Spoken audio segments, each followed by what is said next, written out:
Wal ayatu tsaniyatu qawluhu jalla min qailin. Lan utawi ayat kang kaping 2 iku pangandikane Allah jalla min qailin kang maha nusa kang ngucap min zaidah. Andika ayat wa ma khalaqatul jinna wal insa illa liya'budun. Wallahu a'lamu bimuradihi. Wa ma khalaqtu lan orang ada melisu jin lan manusia illa liya'budun ani terpun yaitan bahya jin wal insani ing isun. Wa kafa bi hadhil ayati dalilan ala sarfil ibadati wa luzumil iqbali 'alaiha.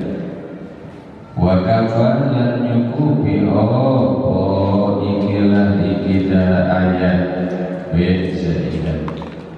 Wa qad yujarru bi wa qad yujarru bi min wa ba'in mazidataini. Jadi fa'il bisa dijarkan oleh ba dan min zaidah. Kama qala bi murjumiyah. Dalilan saking dalil ala sarfil ibadati ing atase ngabersihkeun ibadah. Waluzumil iqbali 'alaiha lan natabi ma ing atase ibadah. Fa'azim bi amraini maka aku bi amraini perkara azim bihi termasuk segat ta'ajub. Segat ta'ajub ada 2, satu wajan ma'af alahu, yang kedua ma'af ilmi bi'af'ala tibada ma ta'ajubat awjibi'a fil qobla ma diburin hibah kama qala fi al-qiyah. Kalau masih al-qiyah fa'azim bi amraini maka boh agung opo perkara maka maknanya begitu. Huma al-maksudu min khalqika huma utawi iya amrain teh sorfil ibadah wa nuzumil iqbal. Al-maksudu iku kangge sejam min khalqid daraini saking benda melede saror. Fahakun lil abdi alla yashtagilla illa bihima. Maka iku hak kadue hamba utawi yentah ora nakatumpul ya abdi illa bihima angin kalawan karone amrae. Wala yunibu illa lahuma lan ora nyampekeun ya abdi angin kadue amrae. Wala yanzuru illa bihima lan ora ningali ya abdi angin ing dalem amrae. Wa'lam anna ma siwahuma minal umuri batilun la khaira fihi walaupun la hasila lahu. Lanuruhan sirah mukhadawir ma'ayyan ing satuhune mabarangkan salian amrain minal umuri saking pirang-pirang perkara iku kang batil la khaira fihi dan ora kabecikan iku maujud bihi ing dalem masih wahuma walaupun lan iku anggur-angguran la hasilah kang ora hasil iku maujud lahu kadue masih wahuma. Fa'idha alim tadalika fa'lam maka tatkala urusina dalika mengkono-mengkono malhur anal ilma asyraful jauharain ing satune ilmu iku lebih mulia-muliane sosok caroro wa afdaluhuma dan lebih utama-utamane jawari. Walidhalika qala Nabi sallallahu alaihi wasallam lan karena mangkono-mangkono faida alim tadalika ilaih nandika sapa Kanjeng Nabi sallallahu alaihi wasallam nandika ing lafaz inna fadlal alim. Inna jangan dibaca karena kalau sesudah atau menjadi mad qaul maka dia hamzahnya harus dikasrohkan. Faksir fil ibtida wa fi madin silah akun wa fi nasiyami min musnadillah au hukiyat bil qawli au halal mahal halin kazutu nahu inni du'ama au hukiyat bil qawli au halal mahal. Jadi harus dikasrahkan hamzah lafadznya. Inna fadlal alimi ala al-abidi ka fadli ala adna rajulin min ummati. Iksa tuni lebih utama-utamane wong alim ala al-abidi ing atase wong kang ibadah iku kaya unggule isut ing atase luwih ndep-ndepe wong lanang saking umat isut. Wa qala lan kaya Kanjeng Nabi sallallahu alaihi wasallam nazratun ilal alimi ahabbu ilayya min ibadati sanati siyamiha wa qiyamiha. Utawi satingali maring wong alim iku luwih dedumeni ilayya tinimbang ilayya maring isun tinimbang saking ibadah setahun puasa sana lan salat wangine sana. Wa qala lan kaya Kanjeng Nabi sallallahu alaihi wasallam nadi kaya lafaz ala adullukum ala asyrafi ahli jannati ala adullukum anata orang nudukani suning sira kabeh ing tasalumi mulia-muliane ahli surga. Qalu ngucap ya sahabat kabeh ngucap lafaz bala sumun ya Rasulullah. Qala nadi kaya Kanjeng Nabi nadi kaya lafaz hum ulama ummati utawi iya asyrafu ahli jannah iku pirang-pirang ulama umat isun. Fakana laka anal ilma asyrafu jauhar minal ibadah. Maka nyatakan sira apa satune ilmu iku luwih mulia sosokane tinimbang saking ibadah. Walakin la budda minal ibadati ma'al ilmi. Lan tetapi ne ora kena ora iku mawujud saking ibadah sumertane ilmu. Wa illa kana ilmu haba al-mansura. Wa illa ay wa illam nakul la budda minal ibadati ma'al ilmi. Ana apa ilmu nek wong iku umpamane lebu mansuron kang den tiup. Fa inna ilma bi munzilati syajar. Maka satune ilmu iku tetep kalawan panggonan tangkal kayu. Wal ibadat bi munzilati samaratin min samaratiha. Lan satune ibadah iku tetep kalawan panggonan buah min samaratiha saking buah syajar. Pasyaraku li syajarati idhiyal asl. Maka utawi kamuliaan di bentuk kadue tangkal kayu idhiyal aslu karena utawi iya syajarah iku asal. Lakinil intifa'u bima yahsulu bisamratiha. Tetapi ini utawi den alam manfaat bima kalawan barang kang hasil iya barang bisamratiha kalawan buah syajarah. Fa'idha la budda lil abdi an yakuna lahu min kilal amrayni hazzun wa nasib. Fa'idha maka kaget la budda esa. Fa'idha maka arikalah iki pasyarafu li syajarah ilaih. La budda orang kana yang mawujud lil abdi kadwe hamba. Apa yentah anda yang tetap lahu kage abdi min kilal amrayni saking karo-karone perkara roh hazzun wa nasibun apa dunduman lan babagian. Walihada dan karena ikilah ikimankur qala Hasan al-Basri mujab sopo Sayyidina Hasan Basri rahimahullah mujab bilafad mudlubu hadal ilma qalaban la yadurru bil ibadah wa tubu hadhil ibadah talaban la yadurru bil ilmi.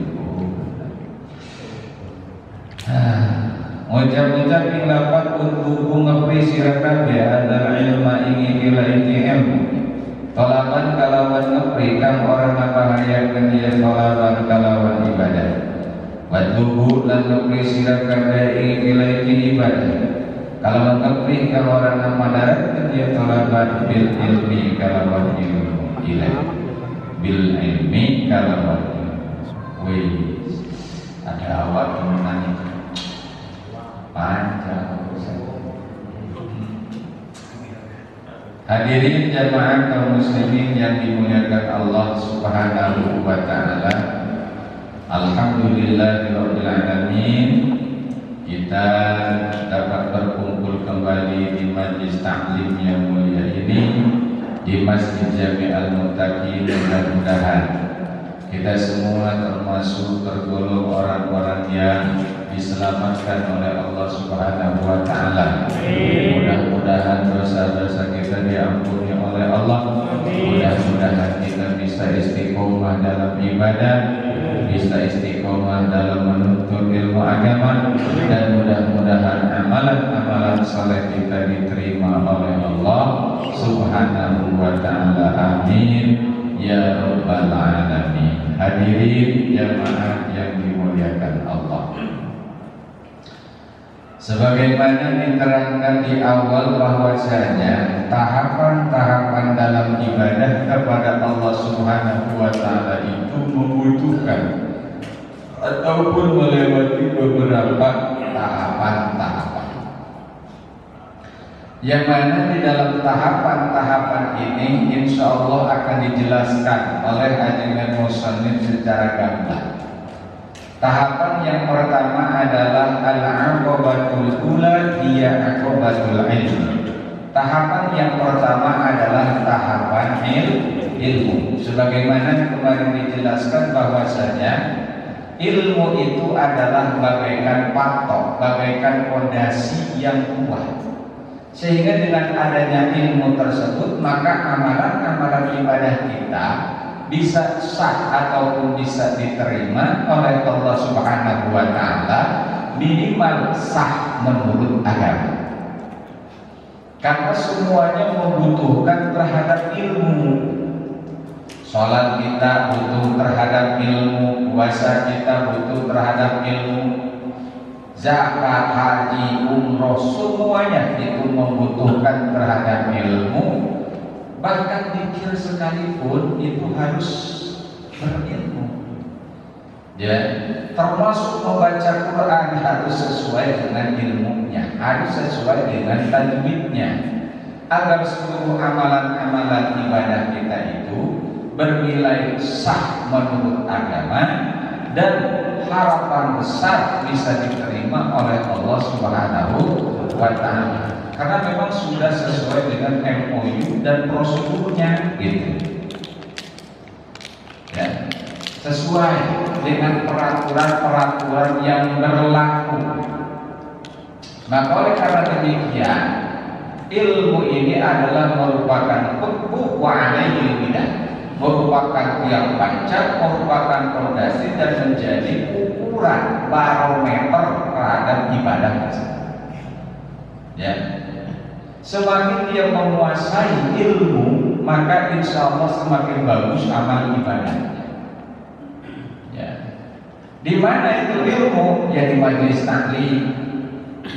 Majelis taklimnya di mana? Di mana saja silakan. Gak perlu di masjid, di rumah bisa, di lapangan bisa, di pos ronda bisa, di mana saja bisa kalau kita mau niat ngaji gitu. Ya, harus mencari ilmu agama. Kenapa harus ngaji? Supaya tambah ilmu. Kenapa harus berilmu? Supaya amal ibadah kita sesuai dengan aturan agama. Supaya tambah-tambah amal kebaikan. Kenapa harus bertambah amal kebaikan? Agar senantiasa tambah-tambah berat timbangan amal kita. Kenapa harus berat timbangan amal kita? Karena jika berat timbangan amal kita, maka insya Allah kita akan selamat di akhirat nanti. Selamat masuk ke dalam surganya Allah Subhanahu wa Ta'ala. Titik finalnya di situ. Karena tipisnya perjalanan manusia di situ. Kalau tidak masuk surga, ya masuk neraka. Kalau tidak masuk neraka, ya masuk surga. Karena di akhirat tidak ada tempat di antara dua tempat. Tidak ada manzilah bainal manzilatain. Bukan di surga, bukan di neraka. Itu tidak ada di akhirat. Cuma dua. Kalau ya surga, ya surga. Kalau neraka, ya neraka. Kalau dia masuk ke dalam surga, maka dia bukan di neraka. Kalau dia masuk neraka, berarti bukan di surga. Tapi mudah-mudahan walaupun ke neraka masuk ke surga. Mudah-mudahan walaupun berapa puluh ribu tahun. Gak ada masalah, ya gak ada masalah sih. Daripada selama-lamanya di neraka. Sebab kalau di akhirat itu kan kekal, surga beserta isinya kekal, neraka pun kekal. Ya, tetapi ada harapan. Yang satu kepastian, jika orang Islam tersebut disiksa karena berdasarkan dosa-dosa, bukan karena kufur, ya, karena dosa-dosa saja, maka dia otomatis akan dimasukkan ke dalam surga jika dosa-dosanya sudah habis. Ya, tapi walaupun begitu tetap saja kita bersyukur, karena tetap ujung-ujungnya surga, walaupun udah jadi arum. Karena disiksanya puluhan ribu tahun. Nah, jadi tahapan yang pertama adalah ilmu. Ya. Karena dengan ilmu, insya Allah kita bisa menjadi takwa. Dengan ilmu, insya Allah kita akan menjadi orang yang takwa. Karena takwa itu mentaati, menjalankan perintah Allah, meninggalkan larangan Allah. Berarti kita harus mengetahui dulu apa saja perintah-perintah Allah, apa saja kewajiban-kewajiban terhadap kita, dan juga harus mengerti dan tahu apa saja larangan-larangan terhadap kita. Maka otomatis harus dengan ilmu. Sholat wajib, puasa Ramadan wajib, zakat wajib jika memang sudah berkewajiban zakat, haji umrah wajib jika memang sudah berkewajiban ataupun sudah mampu, dan yang lain-lain itu kan membutuhkan ilmu pengetahuan. Ya, mana saja perintahan-perintahan Allah, mana saja larangan-larangan Allah, maka otomatis ilmu harus didahulukan sebelum beramal. Makanya kewajiban ngaji itu dari mulai ayunan sampai liang lahat, dari mulai ayunan sampai liang lahat. Utlubil ilma minal mahdi ilal lahdi. Tapi kadang-kadang kita memasuki tunai udah umur 60 tahun, kapan amalnya? Ya, tapi nggak ada masalah, ya, karena memang kewajiban itu selalu ada bagi kita sampai kita mati. Malah untungnya kalau orang-orang udah pada tua-tua begini yang ngaji aja lah. Kalau masukkan ngaji kan dia dihitungnya termasuk orang yang belajar kan. Orang yang belajar itu kan lumayan, walaupun salah-salah dikit ya nggak apa-apa, namanya orang juga belajar. Masa belajar cuma tahu nggak bisa-bisa, berdoa. Sholatnya kagak beres, baca Qurannya nggak beres, ya nggak apa-apa belajar. Ya, kadang-kadang tata cara sholat saja kita masih acak-acakan. Berdirinya masih terasa goyang-goyang kelihatannya, tangannya nggak dijaga, garuk sana, garuk sini. Nah itu kan nggak beres, itu kan membatalkan terhadap sholat. Baru ini kan udah 5 tahun. Ya, apalagi kalau sholatnya sambil nguping, sambil ngorong. Aduh, itu batin sholatnya. Ya, udah punya kelebihan lagi, bukan lutut yang dipegang, tapi betis yang dipegang. Kasihan amat. Nah, berarti kan otomatis harus berdasarkan ilmu, tidak boleh sembarangan. Karena semuanya telah dilakukan, telah dicontohkan, telah diajarkan oleh baginda Rasul Sallallahu Alaihi Wasallam. Sallu kama ra'aitumuni usolli. Salatlah kalian sebagaimana kalian mengetahui salat. Dari mana kita mengetahui salatnya Kanjeng Nabi? Ya dari sahabat. Ya, dari mana kita mengetahui salatnya Kanjeng Nabi? Daripada alim ulama. Ya. Dari mana kita mengetahui salatnya Kanjeng Nabi? Dari guru-guru kita yang sampai kepada Kanjeng Nabi. Oh, beginilah cara salat Kanjeng Nabi.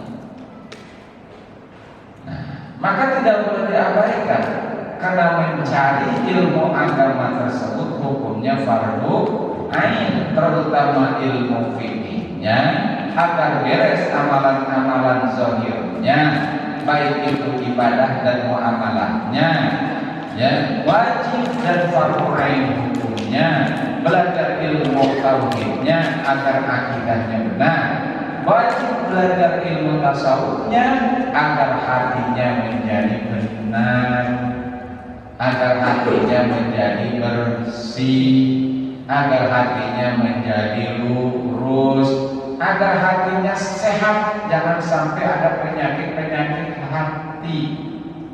Penyakit-penyakit di hati ini itu berefek terhadap amalan-amalan zahir kita. Baca Quran kita bagus, tapi dalam hatinya riya, kan nggak diterima tuh bacaan Qurannya. Sholatnya rajin, tapi masih takabur, kan nggak diterima tuh sholatnya seperti itu. Ya, makanya ketiga ilmu itu hukumnya fardu ain, ilmu fikihnya, ilmu tauhidnya, ilmu tasawufnya, ya hukumnya fardu ain. Ilmu fikihnya alhamdulillah sudah dibahas oleh guru-guru udah kata. Ilmu tauhidnya, waduh, udah 10 tahun belajar ilmu tauhid, udah khatam juga. Udah habis berapa kitab itu khatamnya? Dari mulai Tijan, dari mulai Fathul Majid, kemudian Kifayatul Awam, kemudian yang lain-lain. 13 tahun ngaji tauhid. Dan sekarang baru kita ngaji tentang ilmu tasawuf. Jadi kan fikihnya sudah bisa, tauhidnya sudah benar, ngaji tasawuf. Agar akidah kita lurus, amal ibadah zahirnya benar, dan hatinya bersih. Itulah yang menjadi ruh, yang menjadi jiwanya ibadah kita. Iya, agar ibadah yang kita lakukan itu benar-benar murni ibadah kepada Allah, bukan karena dasar anu, pengen anu, kan gitu. Jadi tahapan ibadah itu kata Imam Ghazali adalah jelas harus dengan ilmu. Bahkan di dalam dua ayat Allah Subhanahu wa taala menjelaskan tentang masalah ibadah dan ilmu. Wal ayatul tsaniyatu, ayat yang kedua, qauluhu jalla min qailin, yaitu dauhan Allah, firman Allah jalla min aqailin, maha agung dan yang berucap, wa ma khalaqatul jinna wal insa illa liya'budun wallahu a'lamu bimuradih. Kata Allah, wa ma khalaqatul jinna, dan aku tidak menciptakan jin dan manusia illa liya'budun, kecuali mereka itu harus menyembah kepadaku, harus beribadah kepadaku. Jadi di dalam ayat ini Allah mempertegas bahwasanya jin dan manusia itu tidaklah diciptakan oleh Allah kecuali mereka diperintah untuk beribadah kepada Allah. Makhluk diperintah oleh Allah untuk beribadah, jin dan manusia. Kalau tumbuh-tumbuhan, binatang, mereka tidak ditakdir untuk beribadah karena tidak diberikan akal oleh Allah. Malaikat bagaimana? Jangan ditanya malaikat mah, karena malaikat mah adalah hamba Allah yang diciptakan hanya khusus untuk beribadah saja kepada Allah. Diberi akal tapi tidak diberi nafsu. Maka malaikat mah terus-terusan beribadah kepada Allah karena nggak ada nafsu, karena nggak ada syahwat. Sedangkan jin dan manusia diberikan ujian yang sangat luar biasa, diberikan akal, diberikan nafsu, ya, diberikan akal dan diberikan nafsu ataupun syahwat yang menghambat terhadap ibadah kepada Allah.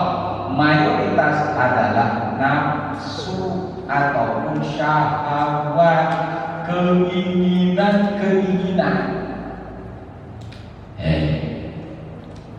Dan kebanyakan nafsu itu, inna nafsa la'amaratun bisu, sesungguhnya nafsu itu kebanyakan banyak memerintah cenderung terhadap keburukan. Aduh, ini malam Sabtu aku ngaji mau main futsal. Malam Sabtu lagi pengajian badminton. Malam Sabtu dan pengajian, maaf ada campur sari. Kalau orang Cirebon bukan campur sari, kali goyang dompet. Malam Sabtu pengajian jadi bom, jadi bom. Itu orang Sunda dan Karawang. Padahal mah semuanya orang Karawang bisa joget, bisa nyibi. Saya turunan Karawang, begini-begini juga. Ya, saya turunan Karawang. Kakek saya orang Karawang, buyut saya orang Karawang. Aduh, asli Karawang, iya. Dan ternyata Karawang itu lebih tua daripada Banten, bahkan Karawang itu ya lebih tua daripada Wali-Wali Songo. Ya, lebih tua daripada Wali Songo. Ya, Syekh Kuro itu lebih tua daripada Wali-Wali Songo. Sebelum Wali Songo ada, Syekh Kuro sudah terlebih dahulu menyebarkan agama Islam. Ya, Syekh Kuro. Tapi yang terkenal sekarang Karawang, goyang Karawang. Ya Allah. Yang terkenal goyang Karawang. Kalau Jawa campur sari ya. Campur-campur itu. Aduh, ya Allah. Nah, jadi di dalam ayat ini Allah Subhanahu wa taala menegaskan bahwa tidaklah aku ciptakan jin dan manusia kecuali menyembah, beribadah kepada Allah. Jin diperintah untuk beribadah kepada Allah. Manusia diperintah untuk beribadah kepada Allah. Iblis itu sebangsa jin diperintah oleh Allah untuk beribadah kepada Allah. Kana minal jinni fa fasaqa an amri rabbi. Jin iblis itu sebangsa jin, tetapi dia fasik, dia mengingkari terhadap perintahnya Allah. Wah, iblis itu luar biasa sebelum dikutuk oleh Allah. Iblis itu namanya ajajil. Sebelum dikutuk oleh Allah namanya ajajil, sebangsa jin yang bisa mengepalai beberapa ribu malaikat. Saking hebatnya.